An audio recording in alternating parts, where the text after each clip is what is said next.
is all catching hell in 2024. It's up for all of them. It don't matter if you Diddy or whoever you is. TG Jakes, any of them. All lies will be exposed. That's all. Something weird.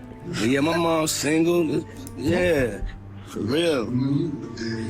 Mom do know how to have a good time. She ain't sitting in the house playing. She outside moving and shaking, baby. She come with me to strip club. I don't care. Real. But the family ties here are even weirder in number 9. Because what if I told you weird crimes run in Diddy's entire family? See, this is Diddy's son, Christian Combs. And it's really weird how similar he is to his father. Like in 2022, when a woman named Grace O'Marcaig was working on Diddy's yacht as a bartender. See, at first, everything was going great. People were drinking, dancing, and having fun. But then, as the day went on, Grace started to feel sick and really weird. And shortly after that, she found herself cornered in a room with Christian, and this is where he would allegedly harass and assault her. So in this audio that CNN has listened to, this is live, gang. This is not live, but this is real. Specifically here, I thought it was bullshit. Accuser who alleges that she was being forced to take this tequila shot that she believed was laced with drugs. And in the audio, you can hear her asking Christian Combs if she was being drugged, and he answers, "Take the shot." After struggling with Christian, trying to get away, she was finally able to escape. But she never forgot about that day, because in April 2024, it just runs through the family. At this point, it just runs through the whole entire family. Just stay away from that family, bro. Stay away from the family. Christian for drugging and assaulting her and causing her emotional distress. And luckily, she had the help of music producer Lil Rod Jones to prove it was all true. Because reportedly, he was not only in the same room when it happened, but he actually has recordings of the entire incident. So while this case is still going on, Christian could end up just like his father and face multiple years in prison. But look, Diddy might do well in prison. Because for number 8, what if I told you Diddy's favorite part of working in the music industry was sleeping with rappers? Because not only has he admitted to sleeping with Usher. That's my brother right here from day one. We used to wake up and, damn, pause, but like, just back in the day. Usher not even laughing, bro. Like, what is he doing, bro? Look, if I was bro, I would stay far away from him. So far away from him, bro. Like 10 and I was a little bit older, his older brother. We used to fight over the Frosted Flakes. But it's my brother for real. We used to actually wrestle off of the Frosted Flakes because he used to always get up early. Now he's one of the richest stars in the world. And Not only that, but here's what Diddy's ex-security guard, Gene Deal, had to say about Diddy and Usher's relationship. You know, Puff is making jokes about how they used to wrestle for the Frosted Flakes in the morning. Yeah, I bet they did. Somebody frosted somebody flakes without the milk. I bet they did. Many people in the music industry have claimed Diddy slept with some of the top male rappers. Even Gene Deal confessed he was outside the hotel door while Diddy and Ja Rule were having a freak off. Next thing you know, somebody rang the doorbell. We had the presidential son, Ja Rule. I said, well, he busy right now. He said, he busy doing what? I said, he with Puff. They're in the room, they busy, they don't want to be bothered. He said, well, I'm going in there. He tried to bum rush me. I grabbed his and threw him against the piano. Puff and Ja Rule runs out the room. Puff got his towel, Ja grabbing his towel, but they butt the naked. And Puff said, yo, Gene, what happened? I said, he tried to get in the room. I told him he couldn't get in the room. He tried to bum rush me. I grabbed his and threw him against the piano. Puff and Ja Rule runs out the room. Puff got his towel, Ja grabbing his towel, but they butt the naked. And Puff my said, God. I said, listen, he tried to get in the room. bro. I told him he couldn't get in the room. If I would have seen some nut shit, bro, I think they would have had to kill me, bro. I'm gonna be honest with you, bro, cause that's not the way. That's not the way, bro. That's nutty as shit, bro. Don't come on, bro. You can't even. I hope this is a cat. I hope they lying. I hope he's just. I don't know. Looked at Ja. I don't know, bro. He said, I don't know how to feel. Yo, Ja said, you ain't want to go in that room because there's a lot of freaking going on. Now look, some people may not believe all this stuff and think that these rumors are exactly that, just rumors. But in actual court documents, not only does it say Diddy hired male escorts for himself, but it also alleges Diddy slept with star rapper Meek Mill. But look, Diddy's been screwing artists for years. He ain't do that. Because for number 7, we gotta mention the fact that Diddy has ruined the childhood of some of the biggest musicians of all time. See, it all starts in 2016 when Usher was giving an interview on The Howard Stern Show where he revealed to the world that he had attended something called the Puffy Flavor Camp when he was just 13 years old. I moved to New York City, and I lived with Sean Puffy Combs for a year. That's the crazy thing. Now, that was L.A. Reid's idea, right? We're sending you New over York to City. something called Puffy Flavor Camp. He lived with bro for a year, though. Damn, everybody got ties. Everybody like, that's where I'm trying. I mean, I ain't trying to be with Puff. I'm not trying to be, but I don't know, bro. I'm trying to be in the industry. I'm trying to be with these folks, bro. With Usher and them.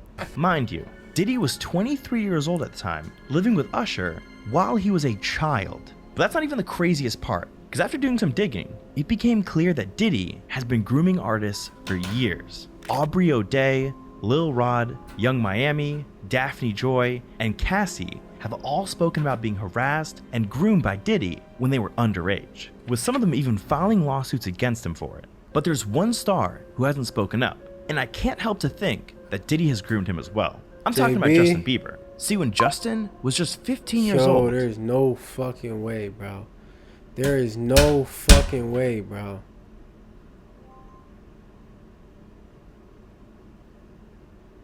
He released a video with Diddy saying the two of them were going to spend the next 48 hours together and they were going to go crazy. Check this out, yo. Justin, you ever seen the movie 48 Hours? Right now, he's having 48 hours with Diddy, him and his boy. They're having the times of their lives, like, you know, where we hanging out and what we doing, we can't really disclose, but it's definitely a 15-year-old's dream. I don't have legal guardianship of him, but for the next 48 hours, he's with me. So, and we gonna go full crazy. Yeah, kinda weird saying you're gonna go crazy with a 15-year-old. But just a few years later, the two of them made a follow-up video where Diddy pressed Justin asking him why he hadn't been calling him back. And well, just pay attention to how Justin reacts to everything. Everything's good? Selling out arenas and everything? Starting to act different, huh? No. You ain't been calling me and hanging out the way we used to hang out. Well, I mean, you try to get in contact with me, you know, through all my, partners and whatnot. Mm-hmm. But you never really got my number, so. Correct. Okay. My number? Yeah. I'm gonna tell you my number. Yeah. In context of everything we know today about Diddy and Puffy Flavor Camp, it's clear to see he at least tried to put Justin through the exact same thing these other artists experienced. All I can say is, I hope Justin's good. Now for number 6, I bet you had no idea Diddy got 9 people killed to make himself famous. See, in December of 1991, Diddy was just beginning to make a name for himself, but he wanted to do whatever it took to become the new face of hip-hop. So he decided he'd host a celebrity basketball game in New York. Problem was, he did almost no planning. So by the time the game started, over 5,000 people showed up to an arena that could only hold half of that. And just minutes before tip-off, all hell broke loose. Because all the people that didn't make it in broke past the barriers and stormed into the arena, knocking down security guards and crushing anyone who got in their way. But then thousands more come. I'm talking about I would say it was 10,000 people outside. And they were just crushing people down at the bottom of the stairs. Saying, you see people just laid out. I'm talking about kids completely limp, laid out. We got a lot of people here dead in the gymnasium, please. I don't know what to do, gang. I'm so confused, bro. I'm actually so confused with what the fuck is going on right now, bro. I'm not asking for the mic, bro.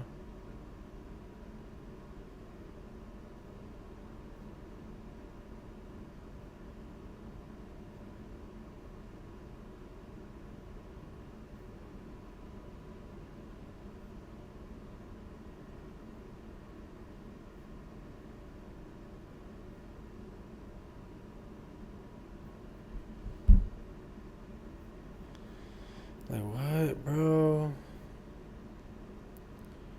Bro, what?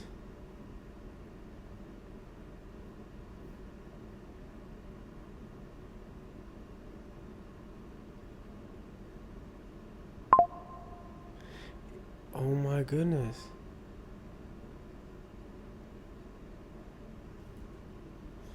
It's not this, bro. What is it then, bro? Like, what is it then, bro?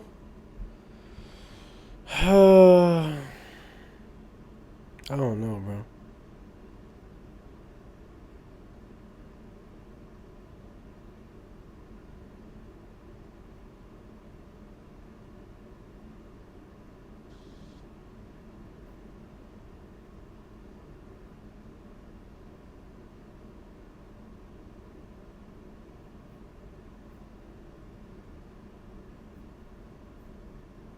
I don't know, bro. Should have got on my nerves. But to Diddy, it was worth it. That's really how I started to become famous, was through a tragedy. I remember one time somebody said, like, you're a tragic hero. And I said, what does that mean? And they were like, in Shakespeare, he always has a tragic hero. Now look, Diddy definitely shouldn't be proud of number 5. Because I bet you didn't know, the only reason Diddy has changed his name is to cover up his crimes. See, over the years, Diddy's done some of the craziest things ever to hide evidence. I mean, this man literally used to use self-destructing invites to his white parties. You used to invite me to your parties. You did? Yeah. You did. I remember I got an invite from you once. This is true. You used to have these crazy parties, and one invite was it self-destructed. After, it was you talking, and it said you gave us the information of where the party was, and then it said this message was self-destruct. I'm very high concept. And on top of that, in 2023, it was reported he paid a hotel $50,000 to destroy a tape of him. It's crazy though, bro. Like, this shit is real. Like, he actually, like, I be forgetting this shit, bro. And I'm knowing people be forgetting. But this is assaulting his own wife. But Diddy knew if he was going to keep committing crimes, he needed a way to keep his reputation clean. So every time he broke a law, he started to change his name. Like in the 1990s, when he assaulted an Interscope Records employee and immediately changed his name from Puffy to Puff Daddy. Or like the time he was arrested for a shooting in a New York nightclub and he changed his name from Puff Daddy to P. Diddy. He ended up changing his name 3 times in 10 years. But even that wasn't enough, because he eventually switched his name to just Diddy after being charged with bribery and criminal possession of a weapon. By 2021, after the accusations started piling up against him, Diddy decided to completely change his identity and decide his new name was Love. Yeah, just Love. And after assaulting literally everyone he came in contact with, he changed his name back to Diddy, thinking no one would catch on to his plan. That is, until his former security guard, Gene Deal, came out to expose him to the world. Being Diddy rich takes a guy that once name was Puffy, that after every tragedy he had in his life, he had to change his name. Puffy, Puff Daddy, Diddy, Brother Love, Love. Diddy can try to hide all he wants, but even he knew this wouldn't last forever. Because what if I told you, for number 4 on our list, Diddy predicted his own downfall? See, for years, celebrities have been trying to warn us about Diddy, and we had no idea what they were talking about. Like, watch how Mike Tyson moves Diddy's hand away from his leg during an interview in 1998. Benjamin, let me see. Oh yeah, he's glittering. He's glittering. Well, now when we come back, we're gonna... Or look, listen to what Rosie O'Donnell said about Diddy in 2000. A lot of multiple nominees, multiple Grammy nominees this year. Lauryn Hill's got 4, TLC's got 8, and Sean Combs 5 to 10. Get it? Like he's going to jail? Right. All right, I don't mean to be mean because, I mean, he's a nice guy and he can really sing. Oops! Hell, Cat Williams tried to warn us in 2023, saying all lies would be exposed soon. All of these deviants is all catching hell in 2024. It's up for all of them. It don't matter if you Diddy or whoever you is. TG Jakes, any of them. All lies will be exposed. That's all. But the weirdest person to predict Diddy's downfall was Diddy himself. Because in 1999, Diddy sat down with E.T. for an interview when he predicted exactly what would happen. They won't even give me a permit for the parties, man. They don't want me to throw the parties no more. But we ain't gonna stop. We're gonna keep on having fun, bringing people together from all walks of life. You're gonna hear about my parties. They're gonna be shutting them down. They're gonna probably be arresting me, doing all types of crazy things just because we wanna have a good time. But look, I bet you had no idea about number 3 on our list. The fact that heard Diddy about that tried nut ass baby oil and to kill shit, 3 bro. of the top rappers of all time. See, back in the 90s, the rap game was dominated by 2 of the greatest to ever do it. Biggie Smalls, who at the time was Diddy's best friend and was even signed to Diddy's Bad Boy record label, and their rival, West Coast rapper Tupac. I sold 5 million in 2 months. Biggie album been out 2 years. He's barely touching 2 million. He got everybody in New York in his videos and still barely touching 2 million. I've been out 2 months. My shit sold 5 million with 2 videos out. I'm just starting. But by 1996, Tupac was the #1 rapper in the world, and everyone either wanted to be him or work with him. I know that Biggie and Puffy are here tonight. Did you see them? Do you have anything to say to them at all? Nah, but even if we saw them, we are businessmen. We are not animals. It's not like we're gonna see them and rush them. So if they want to come and use this business opportunity to get on some gangster, you know, we do that better than anybody. But unfortunately, it was short-lived, because on September 7th, Tupac was shot in his car. Trouble-plagued rapper and actor Tupac Shakur is dead at the age of 25, just about a week after sustaining 4 bullet wounds last Saturday night in Las Vegas. See, at the time, nobody was arrested for his death. And for years, people theorized that Diddy was behind it, and that he had hired somebody to kill Tupac, all because he was jealous of his success. But in 2023, 27 years after Tupac's death, a man named Keith D was finally arrested in connection to the murder. And while he was being interrogated by police, he claimed Diddy paid him $1 million to do it. But it goes way deeper than just that, because right after Tupac's death, Biggie Smalls became Diddy's next target. See, at one point, Diddy and Biggie were a little too close. I look at him like, I say, Jesus. And next question is.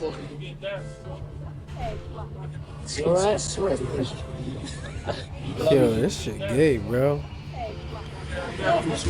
But eventually, Biggie got tired of whatever that was and told Diddy he was done with Bad Boy Records. In Diddy's eyes, this was a big mistake. Because if we know anything about Diddy, it's that he hates competition. So he flew Biggie out to California to finish recording his new album and convinced him to stay on Bad Boy's label. But during one of Biggie's recording sessions, a group of West Coast gangsters pulled up to the studio, guns loaded, and shot and killed Biggie. Biggie was loved in the neighborhood. His funeral was a massive event. When someone put on Hypnotize, the whole place erupted. After all this happened, people began to question why Diddy would fly Biggie out when he knew Tupac just got shot. Well, Gene Deal, Diddy's former security guard, says it was all because Diddy wanted to set Biggie up. Why the hell would you rent studio time in LA for him to finish your album when in fact you got your own studio, Daddy's house? Let's keep it a buck. Let's stop this bullshit, man. Puff ain't want none of that beef. So what I'm gonna do is, y'all want the sheep? I'm gonna put him out the pasture. But guess what? This man is still trying to kill rappers to this day. Because earlier in 2024, we learned something horrifying. Apparently, Diddy's ex-wife, Cassie, was flirting with Kid Cudi in 2012. And according to another one of Diddy's ex-bodyguards, Roger Bonds, Diddy got so jealous, he had someone go to Cudi's car and throw a Molotov cocktail inside the sunroof. Mr. Combs told Miss Ventura that he was going to blow up Kid Cudi's car and that he wanted to ensure that Kid Cudi was home with his friends when it happened. I heard about that. I definitely heard about that.